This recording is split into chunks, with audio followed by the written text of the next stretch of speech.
두 개의 코리아가 있습니다. 밤의 위성사진 속 오로지 평양만이 한 점으로 빛나고 나머지는 전부 어둠에 삼켜진 북쪽의 코리아와 서울을 비롯한 곳곳이 찬란한 빛으로 휩싸인 남쪽의 코리아가 그것이죠. 여기 제 삶의 절반을 북쪽에서 나머지 절반을 남쪽에서 산 남자가 있습니다.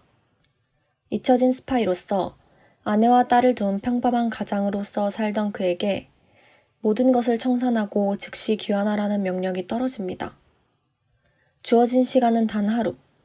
명령이 내려온 이유도 자신의 선택에 따를 대가가 무엇인지도 모른 채 그는 남과 북, 현재와 과거, 무지와 도피, 삶과 죽음 사이에서 선택을 해야 하는 입장에 놓였습니다. 소설은 이 남자를 중심으로 그의 아내와 딸, 오랜 친구와 그를 뒤쫓는 국정원 요원의 하루를 옮겨옵니다. 곧 자신의 세상에 작별을 고할 사람의 눈으로 작가는 세상을 살아가는 사람들의 일면에 새삼스러운 생경함을 덧입혀 보여줍니다. 세상은 이렇게 환하기만 한데 왜 나의 운명은 깜깜한 어둠 속에 있는 걸까요? 오늘 소개해드릴 책, 김영하 작가님의 장편소설 빛의 제국입니다. 이 책의 디자인은 굉장히 독특해요. 제목과 작가 이름은 책의 옆면에만 있고 앞면에도 뒷면에도 제목이나 추천사, 심지어 출판사 이름도 보이지 않죠.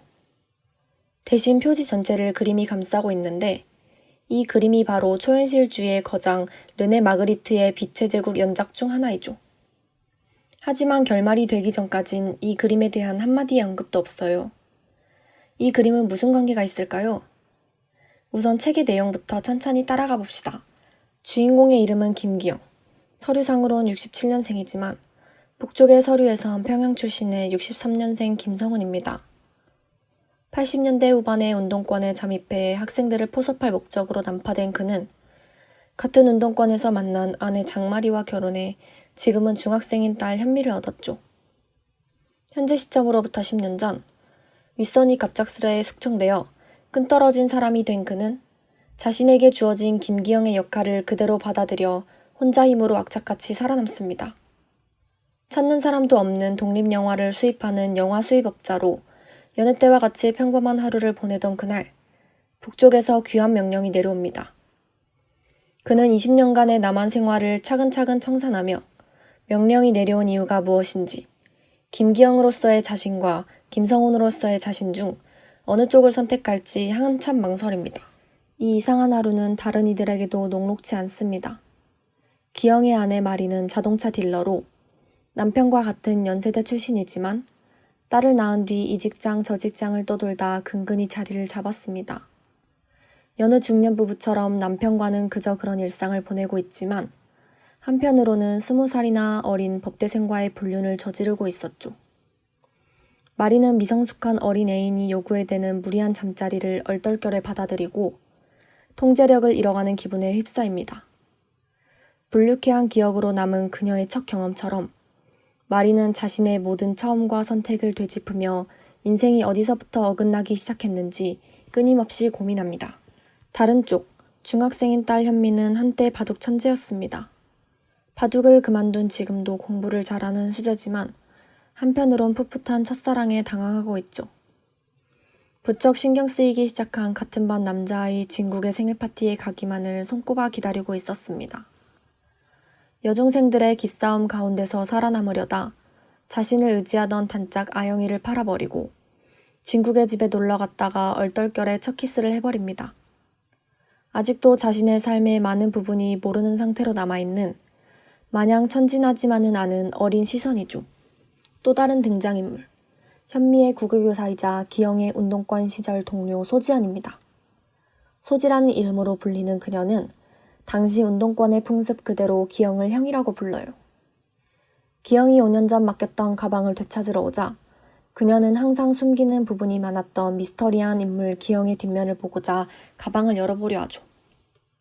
작가 지망생이기도 한 그녀는 대학생 시절 운동권의 모습을 많이 간직하고 있지만 후에 그녀가 맞닥뜨릴 진실은 그녀가 각오한 바보다 더 먼 곳에 있었습니다. 마지막으로 기영과 마리를 미행하는 국정원 요원 박철수가 있습니다.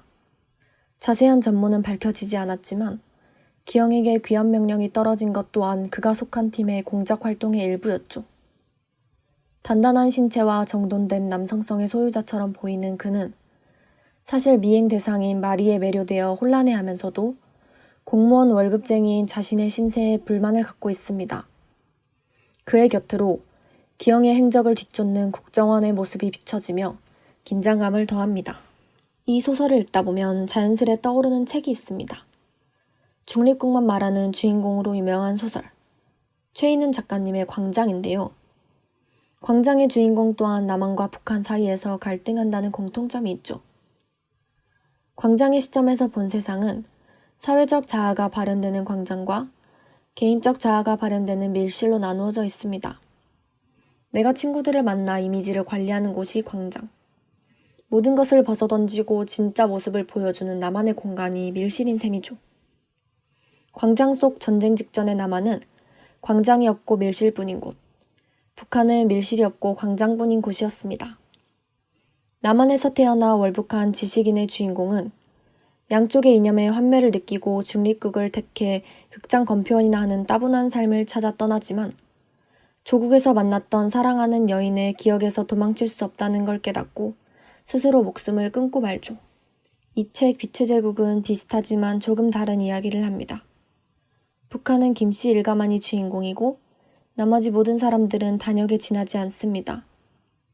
단 한 사람만을 위한 연극을 위해 모든 사람들이 없는 잘못까지 찾아내어 고백하며 서로의 연기를 감시해야 했죠. 광장과 이를 통제하는 단 하나의 조명만 있는 곳. 이곳에서 어린 기영은 어둠 속에서 어머니의 자살을 마주해야 했고 공작원을 교육하는 지하 세트장엔 남한에서 끌려온 사람들이 생애 통제권을 잃은 채 살아가는 연기만 하고 있었어요. 그렇다면 남한은 어땠을까요? 분장을 지을 밀실이 있는 곳.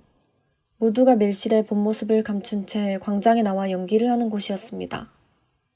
하지만 정해진 대본도 감독도 없는 본인만의 무대에서 사람들은 종종 삶의 의미를 잃고 방황했고 자신의 운명을 가늠해 보기엔 스포트라이트의 불빛은 너무나 약했죠.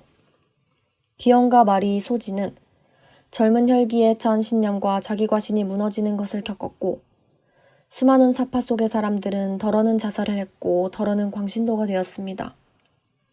문어잡이 단지에서 잠을 자는 문어처럼 자신이 코앞에 닥쳐온 운명을 모르고 있다는 두려움. 기영은 그런 두려움이 자신만의 것인지 끊임없이 궁금해합니다. 광장과의 한 가지 차이는 이 책에선 주인공이 양쪽의 이념을 저울질할 이유가 없습니다. 고난의 행군 이후 북한의 실패가 명백해졌고 나고 자랄 때부터 주체 사상을 주입받은 기영마저 이젠 북한의 환상을 갖지 않죠. 하지만 그런 2006년의 현재에도 기영은 쉽사리 결정을 내리지 못합니다. 그가 돌아가지 않으면 암살조가 파견되어 그를 죽일 수도 있었고 국정원이 그의 죄를 추궁하여 오랫동안 감옥살이를 할 수도 있었죠.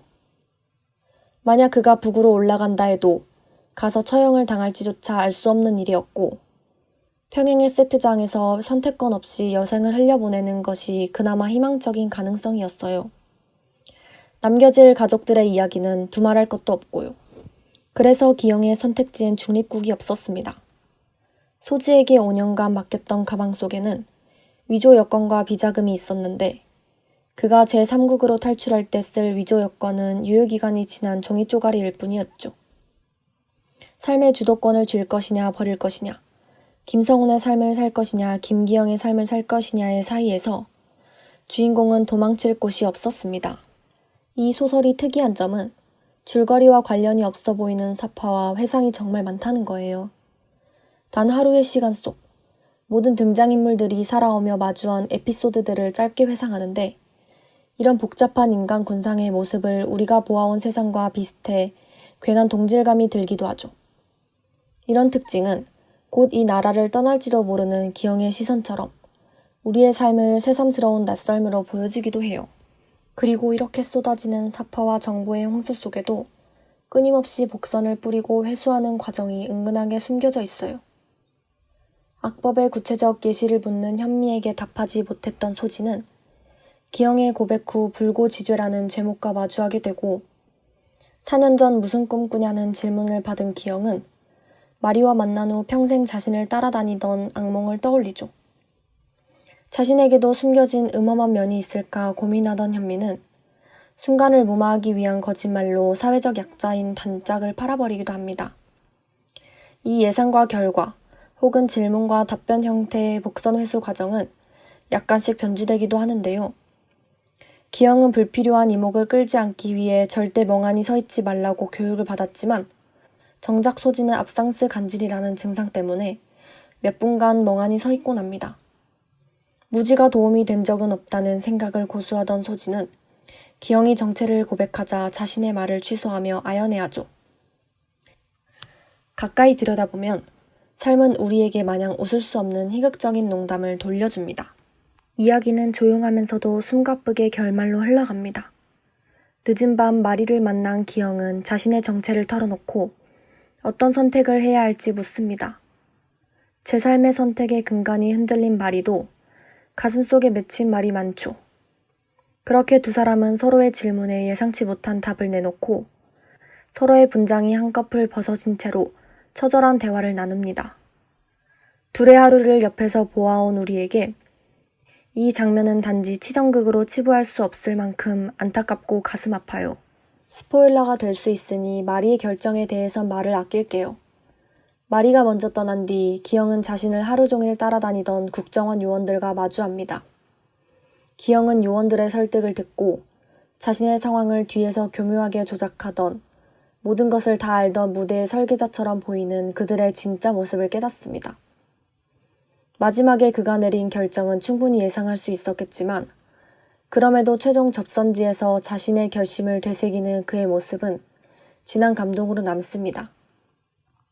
단 한 번 언급되는 제목 빛의 제국도 이 엔딩 장면에서 따온 제목이죠. 기영과 마리의 클라이막스가 지나가는 뒤에도 삶의 농담은 여전히 계속됩니다. 현미는 첫사랑 진국의 이상한 면을 발견하지만 자신이 간단히 해결할 수 있으리라 믿습니다. 아직 어리니까요. 한편 박철수는 자신을 하루 종일 따라다니던 욕망과 타협합니다. 단 2페이지의 강렬한 퇴장은 깔끔한 첫인상에 그가 맞나 싶을 정도로 볼품없죠. 여전히 우리는 가끔 어린 확신에 사로잡히고 가끔은 내면의 어둠에 굴복하며 살아갑니다. 인생에는 필사적으로 이루어야 할 과업도 추상적인 고민도 궁극적인 목적도 없었습니다. 굳게 믿었던 신념은 어린 무지에서 비롯되었고 선악의 흑백이 분명할 줄 알았던 세상에서 모두가 그 사이 회색지대 어딘가에 있을 뿐이었죠. 영원히 살지 못하는 우리에게 삶은 너무도 짧고 불공평하며 그렇기에 내리는 선택 하나하나가 두렵습니다. 미래와 운명을 예상하긴커녕 살을 맞대고 사는 가족들의 진짜 모습조차 알 수 없는 걸요. 그럼에도 기영은 남기로 선택했습니다.